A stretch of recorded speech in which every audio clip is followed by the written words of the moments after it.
I've been thinking a lot lately as an educator, and especially as a scientist, when you search online for answers and knowledge, wisdom and insight, what do you trust? How do you trust it? What is involved to decide whether something is true or not true? And it's not easy at all. I know a lot about a lot of stuff, but when I look things up that I don't know, it's like, this doesn't seem to feel right. There's something odd about it. Let me keep checking. But let me first off the top say, so many people are now using some variant of AI to answer their questions that they might have. When I search things where I fully know the answer, AI gets it right 85% of the time. 15% of the time, it's flat out wrong or didn't fully understand what's going on. Of course, large language models they don't think really. They're just assembling words that have appeared next to other words that various people have written and posted on the internet. And so there's no guarantee that what people have posted is correct. What I encourage people to do is don't trust what the large language model AI is giving you. If it's worth its weight in salt, it'll give links to where it got that information.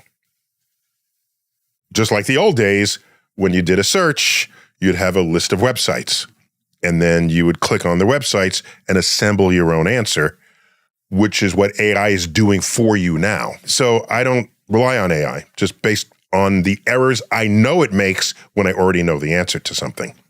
So what is objectively true really matters to everything I do, say, and think, and produce. And so I check things, double check them, triple check them, verify if my bias is influencing what I'm finding.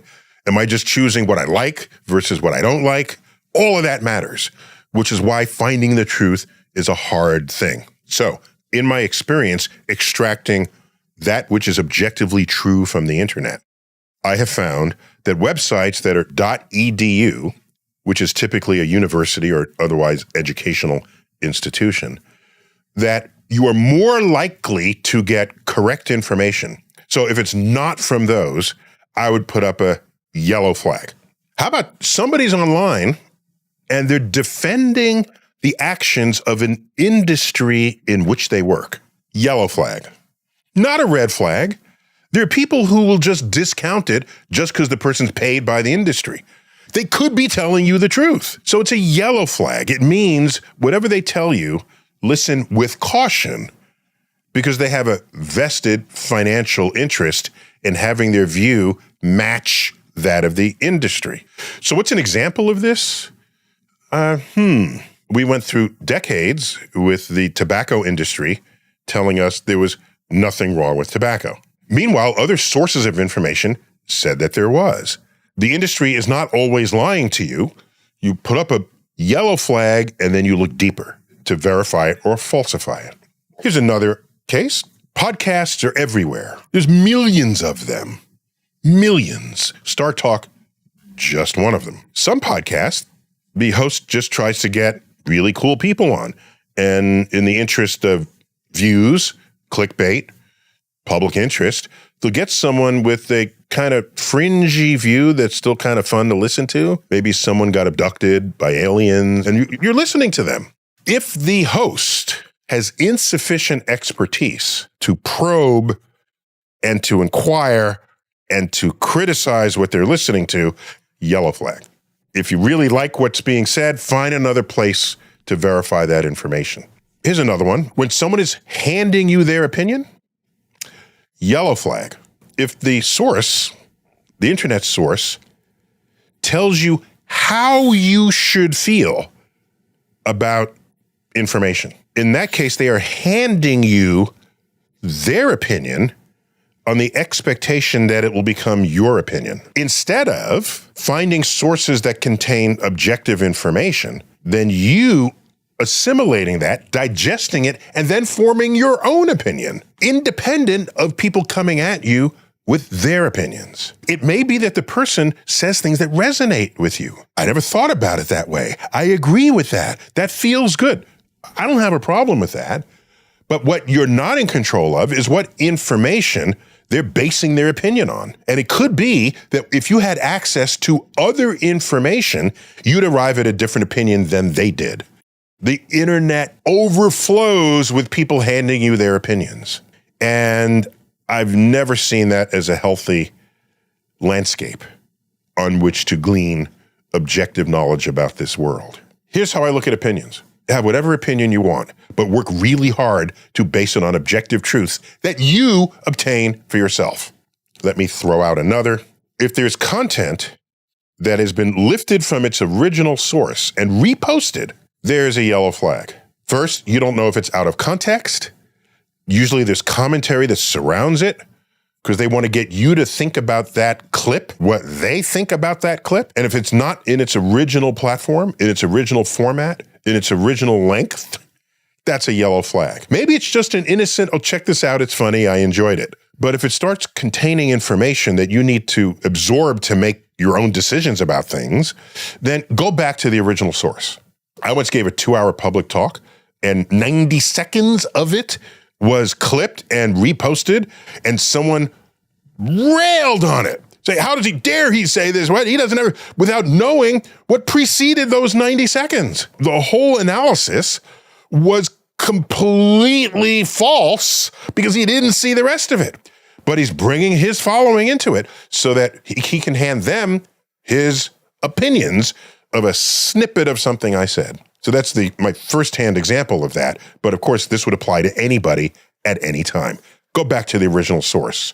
And some content is longer than others. Yes, it's easier to see the 30-second clip, the 2-minute clip. But if you care about what is objectively true in the world, the yellow flag tells you, go find the original source. I got another one that's kind of in between a yellow and a red flag. Here's how science works. When you're on the frontier, we're scratching our head where we don't know what is true yet, but I can have a scientific result that hints at something or declares that one thing is true rather than something else. If there's no other research to verify it, that's a yellow flag. That's interesting. That's worthy of further research to see if this result holds true. And generally, if it makes it into the news, it's a result that's unexpected. If it's a completely expected scientific result, no one is going to talk about it. This might ultimately prove to be true when verified by other results, hence the yellow flag. It means don't rearrange your life just yet, but keep an eye on it. It becomes a red flag when there are other research projects that conflict with that one result. And at that point, you are cherry picking from the moving frontier of science because that particular result is what you need it to be, what you want it to be, or what's consistent with your religion, your politics, your culture, or just your mood. Some case studies of this, there was a research paper that suggested certain vaccines caused autism, suggested it. That's an interesting result. Oh my gosh, that spawned a lot of other research to check that. And it has never been verified. And hundreds of papers have shown that it is a false correlation.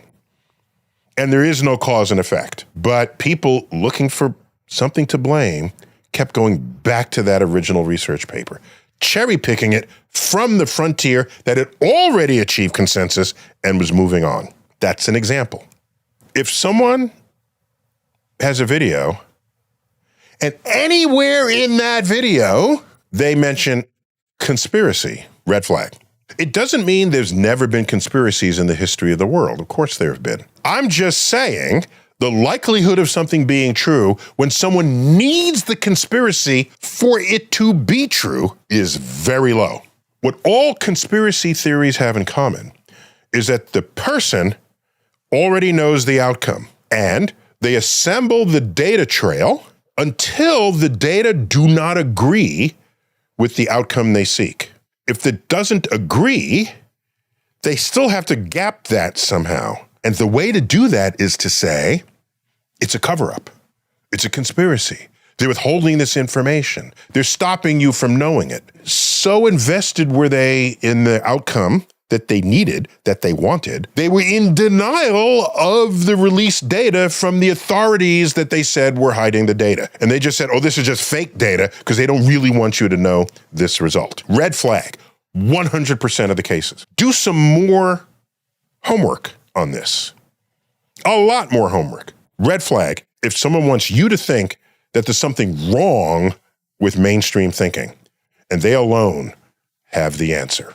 Since when did mainstream become a bad word? When Einstein published the theories of relativity, mainstream physics was like classical physics. Quantum physics comes around, relativity comes around. It is not mainstream. It was published in peer-reviewed journals, and it transformed physics. The difference is all of classical physics is still correct in the regimes over which it was tested. And relativity and quantum physics absorbed classical physics within them. Point is, if someone gets on social media or anywhere on the internet and says, mainstream is wrong, and they're suppressing my view, which is correct, red flag, pure and simple. Red flag. Mainstream is not your enemy. Just a couple more. Thanks for hanging with me here. Anytime someone indicts an entire demographic, red flag. They say, the Jews, the gays, the blacks. If you hear that out of anybody's mouth, red flag. They want to declare they know everything they need to know about you without actually having a conversation with you.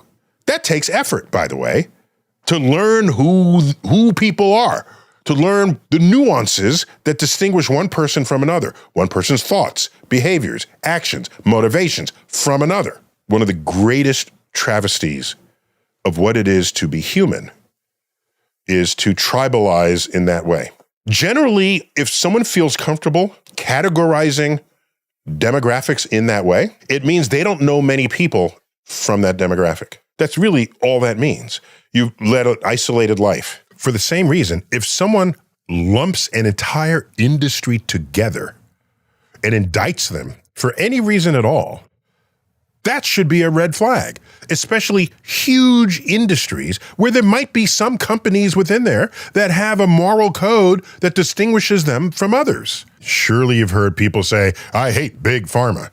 Like, really? You just want to put them all together as one monolith? By lumping them together, you are denying that possibility within a huge range of business practices. It doesn't mean there isn't a practice that they're all doing that you indict, but to indict all practices of all companies that are part of a sector, that should just simply be a red flag. It is way too easy to just lump everybody together and declare that you understand who and what they are.